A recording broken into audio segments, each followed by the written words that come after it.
vamos a empezar a ver el libro de Enoc, pero para eso vamos a hacer una introducción contando de qué época es, por qué no está dentro de lo que es la Biblia católica, dentro de qué credo sí es canónico, bueno, todo lo que tiene que ver con este libro para poder abordarlo después, leerlo y ponerlo en contexto. El libro de Enoc es uno de los textos más intrigantes, considerado canónico por la Iglesia copta, pero no por la Iglesia católica, a pesar de ser citado en 2 pasajes del Nuevo Testamento y plenamente aceptado por los primeros padres de la Iglesia, o al menos hasta el Concilio de Trento. ¿A qué se deben estas discrepancias y qué secreto se esconde este texto? Bueno, cuando hablamos del libro de Enoc, hay que especificar ¿qué texto estamos analizando? Porque hay 3 obras diferentes con este nombre. El Enoc etíope, o el llamado Enoc I, el Enoc II o Enoc eslavo, también conocido como el libro de los secretos de Enoc, y el Enoc III o el Apocalipsis hebreo de Enoc. Bueno, el etíope es un texto que data del siglo I a.C. Por lo tanto, forma parte de los pseudoepígrafos o textos atribuidos a un autor en particular, pero su autoría es bastante improbable. La mayoría de los textos que componen el Antiguo Testamento son todos parte de este género. La obra se compone de varios apartados. Libro de los vigilantes, que va del capítulo 1 al libro 36, el libro de las parábolas, que va del capítulo 37 al 71, el libro de astronomía o libro de las luminarias celestiales, que va del capítulo 72 al 82, el libro de las señales, del capítulo 83 al 90, la carta de Enoc, del capítulo 91 al 104, y el llamado Apocalipsis de Noé, desde el capítulo 105 hasta el 108. Pero bueno, primero vamos a ver quién era Enoc. Según el Antiguo Testamento, Enoc fue el padre de Matusalem, el abuelo de Noé. Por lo tanto, vivió en una era antediluviana y, según lo que dice el Génesis, llevó una larga existencia y no conoció la muerte. Jared tenía 162 años cuando engendró a Enoc. Jared, después de haber engendrado a Enoc, vivió otros 800 años y engendró hijos e hijas. La vida entera de Jared fue de 962 años y luego murió. Enoc tenía 65 años cuando engendró a Matusalem. Enoc caminó con Dios, después de haber engendrado a Matusalem, vivió otros 300 años y engendró más hijos e hijas. La vida entera de Enoc fue de 365 años. Entonces Enoc caminó con Dios y ya no fue más, porque Dios se lo había llevado. Eso dice el Génesis 5, versículo 18 al 24. Todo esto está también en 2 pasajes del Nuevo Testamento en los que leemos: por la fe Enoc fue arrebatado para no ver la muerte, y nunca fue hallado porque Dios se lo había llevado. En efecto, antes de ser llevado, recibió el testimonio de que agradaba a Dios. Eso está en Hebreos 11, 5. También profetizó Enoc, séptimo después de Adán, diciendo: He aquí el Señor ha venido con sus millares de ángeles para hacer el juicio contra todos y convencer a todos los impíos de todas las obras de impiedad que han cometido y de todas las injurias que los impíos pecadores han pronunciado contra él. Esto está en Judas 14:15. Dado que para los primeros cristianos el libro de Enoc era un texto canónico, ¿por qué lo hicieron apócrifo? ¿Qué era lo que tenía? Bueno, la historia de Enoc y los problemas de la iglesia fue básicamente porque el libro de Enoc describe el descenso del cielo a lo que sería hoy en día Palestina, el descenso de 200 ángeles comandados por Yemeyaya. Aunque forman parte de las huestes angélicas, eligen mujeres y se aparean con ellas, generando gigantes violentos y en realidad de poca inteligencia, los Nefilim, que están mencionados en el Génesis. Estos ángeles rebeldes brindan a los hombres algunas enseñanzas, como escribir, fundir metales, procesar raíces, hierbas para fabricar medicación, podríamos decir, y también les enseñan a construir armas, los secretos de la astronomía, la biología. Les enseñan magia blanca y negra, y enfurecidos por el hecho de que los seres humanos puedan saber demasiadas cosas y por la crueldad de los gigantes, Dios decide castigar a los hombres y a los ángeles desatando el diluvio. Envía a Uriel a Noé para anunciar el castigo divino, le ordena a Rafael que ate a Asael, uno de los líderes de la revuelta, y a Miguel que ate a Shemayaya y los otros ángeles y los encarcele bajo tierra. Después de ser llevado al cielo por 2 ángeles, Enoc es instruido sobre algunos secretos celestiales y enviado de regreso a la tierra para anunciar su castigo divino a los ángeles rebeldes, llamados vigilantes. Después de eso, Enoc regresa con sus seres queridos para saludarlos y advertirles que serán llevados por Dios. Esta versión, diferente de la rebelión de los ángeles, es solamente uno de los problemas que han llevado a la Iglesia a ignorar el libro de Enoc. El asunto de la caída de los ángeles rebeldes, si bien en un punto suena extraño, la misma historia también está en la Biblia. De hecho, en Génesis 6:1-5 leemos: cuando los hombres comenzaron a multiplicarse en la tierra y les nacieron hijas, los hijos de Dios vieron que las hijas de los hombres eran hermosas, y tomaron tantas mujeres como quisieron. Entonces el Señor dijo: mi espíritu no permanecerá para siempre en el hombre, porque es carne, y su vida será de 120 años. Había gigantes en la tierra en aquellos tiempos y después también, cuando los hijos de Dios se unían a las hijas de los hombres y daban a luz hijos. Estos son los héroes de la antigüedad, hombres ilustres. El Señor vio que la maldad de los hombres era mucha en la tierra y que todo designio concebido en sus corazones no era más que maldad. Génesis 6:1-5. Cabe recalcar que el término gigantes no aparece en la versión hebrea original, ya que el término es nefilim, del verbo nafal, descender, precisamente para indicar el acto de descender de alguien desde lo alto.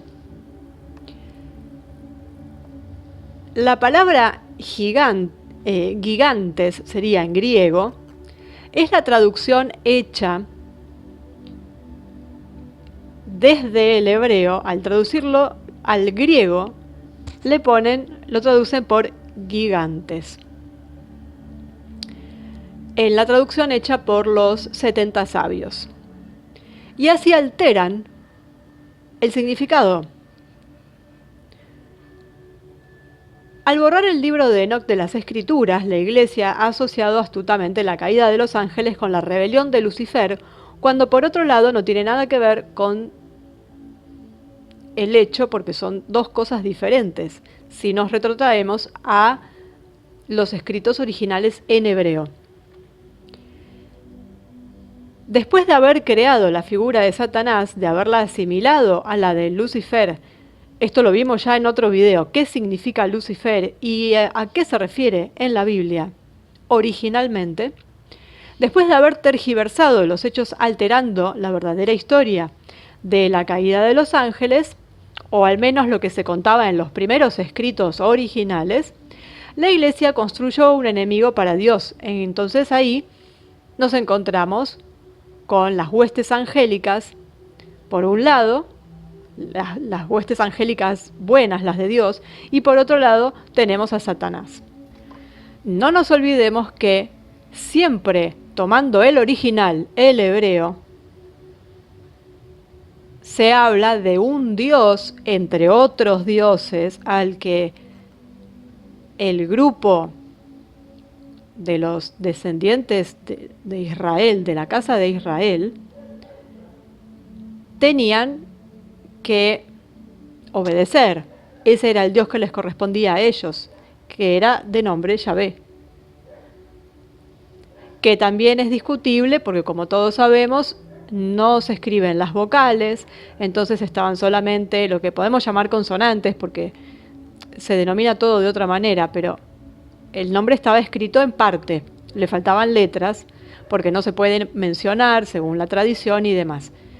Ese agregado de vocales fue muy posterior, así que el nombre se debería pronunciar de un montón de otras formas o incluso ser algo absolutamente diferente a lo que estamos acostumbrados hoy en día. Entonces, todo esto además nace, es decir, el pueblo hebreo escribe esto, que además tiene varios autores, lo escribe estando en su exilio en Babilonia.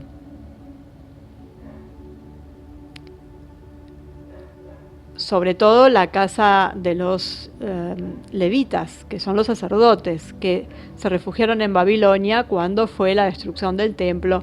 Bueno, eso también lo vimos. Al estar viviendo ahí, porque vivieron durante muchísimo tiempo ahí, obviamente se empaparon de la cultura del lugar.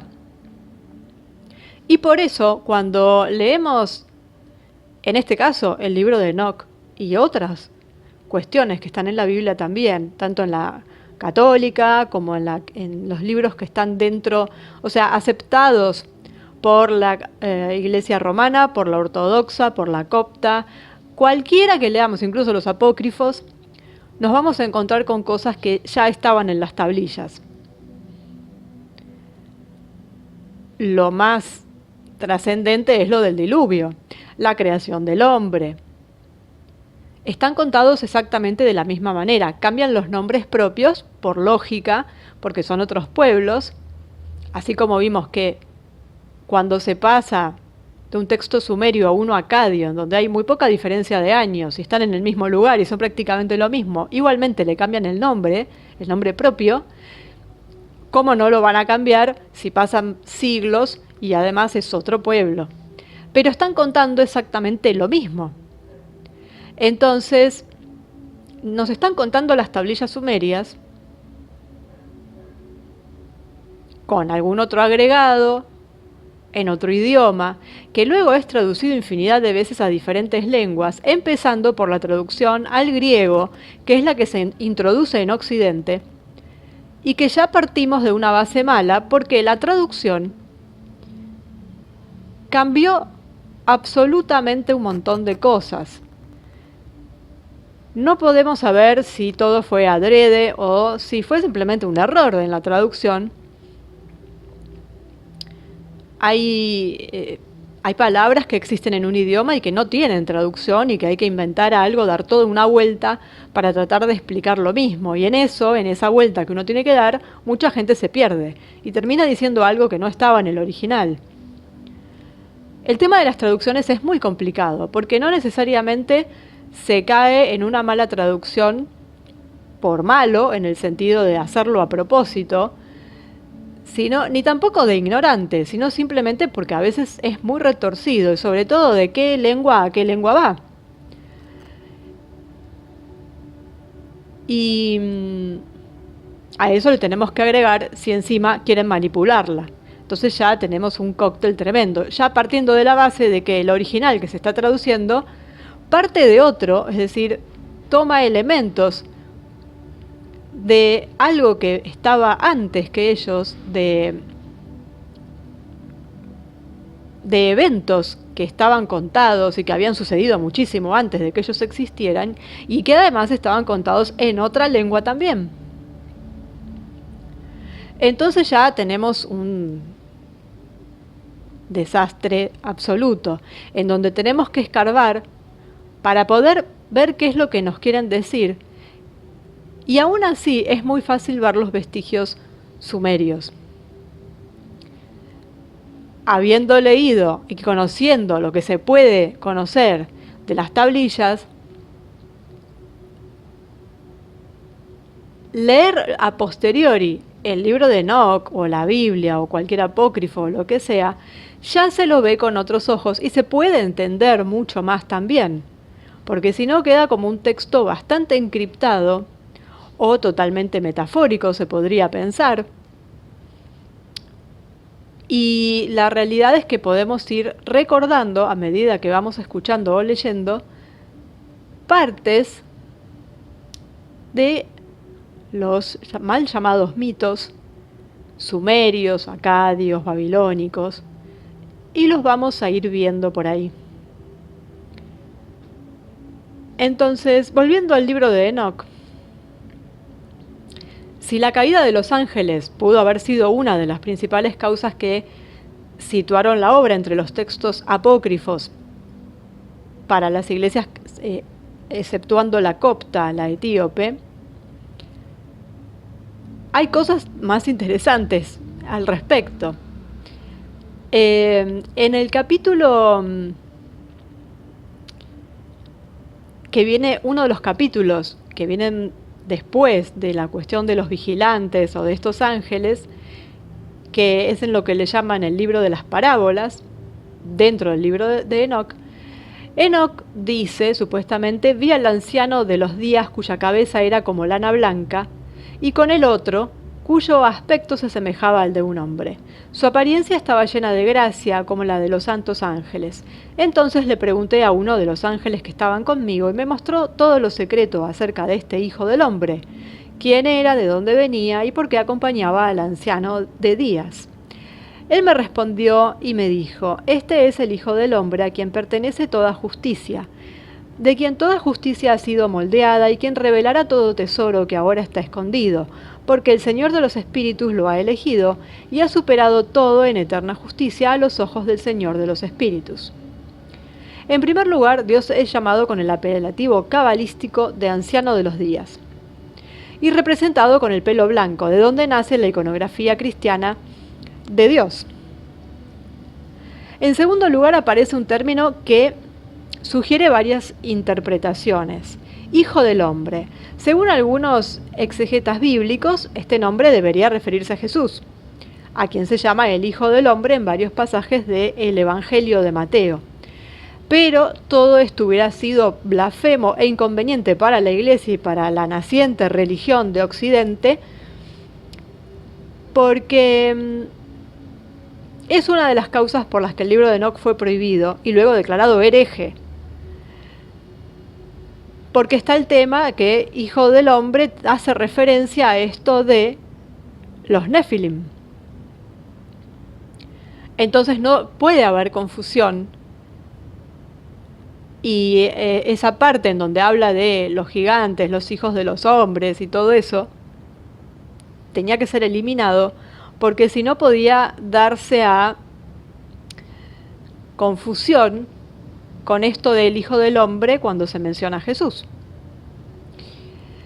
Entonces, lo que tenemos es que, bueno, el libro de Enoc es uno de los muchos textos declarados apócrifos, además de los gnósticos, y entre los que hay además otros, es decir, textos paleocristianos de la época, prohibidos, que están mezclados con conceptos de otras religiones y que no les gustaba a los señores de la iglesia al momento de instaurar, de elegir los libros que iban a conformar las escrituras. Y ahí tenemos el hecho de que para algunos es apócrifo y para otros es canónico. O sea, llegamos a ese punto. Ni siquiera se pusieron de acuerdo.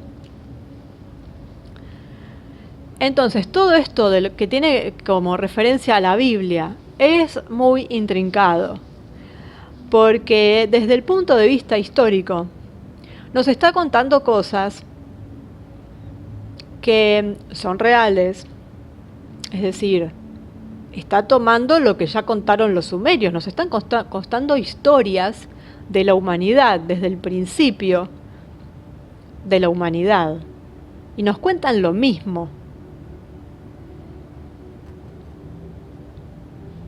Lo cuenta otro pueblo y bueno, le agrega la parte que le corresponde a ellos, es decir, su pacto con este Dios, que para algunos es el Dios único, para otros es un Dios entre otros, que simplemente le tocó a esa nación y que nada tiene que ver con el resto. Estamos hablando del Antiguo Testamento. y que tiene mucha relación con lo que nos cuentan los sumerios. Claro, esto es herético para los que creen ciegamente en la Biblia y en lo que dice la Biblia al pie de la letra, pero en el sentido teológico, que ese es otro tema para discutir, porque lo que dice la Biblia después fue interpretado, no solo traducido, sino interpretado por, llamémosle, intelectuales de la Iglesia, religiosos, por supuesto, que le dan su interpretación. Y después vienen otros que le dan la interpretación a la interpretación de la interpretación. Y eso no solo pasa con la Biblia en cuanto a su faceta católica o cristiana, pasa también con los libros que permanecieron en hebreo, con la Torá. Además, los rabinos también han hecho sus interpretaciones. Es decir, que no es un fenómeno que se limite al cristianismo. Esto pasa en otras religiones. Entonces ya ahí lo que tenemos es la interpretación de una persona, que podrá ser muy instruida, podrá saber mucho, pero no pasa de ser su interpretación, basado en una traducción, y que no tiene en cuenta que son historias tomadas de Sumeria por la simple y sencilla razón de que los levitas estaban viviendo ahí y estaban impregnados de esa cultura. Eso para ellos no existe porque es blasfemo, por supuesto. Todo empieza a partir de ellos. Lo otro no existe. Pero acá podemos hacer tranquilamente, no digo una lectura comparada, pero cada uno cuando escuche lo que dice el libro de Enoc va a recordar lo que se contó en las tablillas. Se puede asociar perfectamente, se puede encontrar las similitudes, quizás a veces hay que hacer un esfuerzo porque utiliza palabras y utiliza sí especies de metáforas, porque es lógico. ¿Cómo hace un sujeto de esa época para describir algo si no sabe exactamente qué es? Si nunca vi algo, lo tengo que describir, lo voy a describir con los términos que conozco, con términos de la naturaleza, por ejemplo. Entonces se habla de fuego, se habla de la nieve, de los vientos, pero no hace falta hacer mucho esfuerzo si uno tiene la mente abierta para tratar de imaginarse con esa descripción qué nos está queriendo contar, qué está describiendo en realidad, porque si uno lo toma al pie de la letra es un sinsentido. Pero si uno hace un esfuerzo por situarse en esa época y tratar de explicar con palabras de esa época y los conocimientos de esa época algo, entonces uno se lo va imaginando, ya conociendo hoy en día un montón de otras cosas, y puede visualizar lo que Enoc está describiendo de una manera bastante sencilla. Entonces hay que leerlo o escucharlo con la mente abierta, teniendo toda la información que ya nos habían dado los sumerios y la información que ya tenemos hoy en día de un montón de cosas. Y esa es la clave para entender qué está contando. Y también tener en cuenta que está utilizando algunas palabras que hasta serían anacrónicas, porque no nos olvidemos que es una traducción que pasa del hebreo al griego, del griego al latín, del latín al español en este caso. Entonces por eso tiene un tinte muy cristiano en cuanto a ángeles, santos. Bueno, saquemos eso y pongámoslos más neutros. Es decir, saquémoslos de un contexto religioso. Y ahí vamos a ver cómo nos está contando una historia.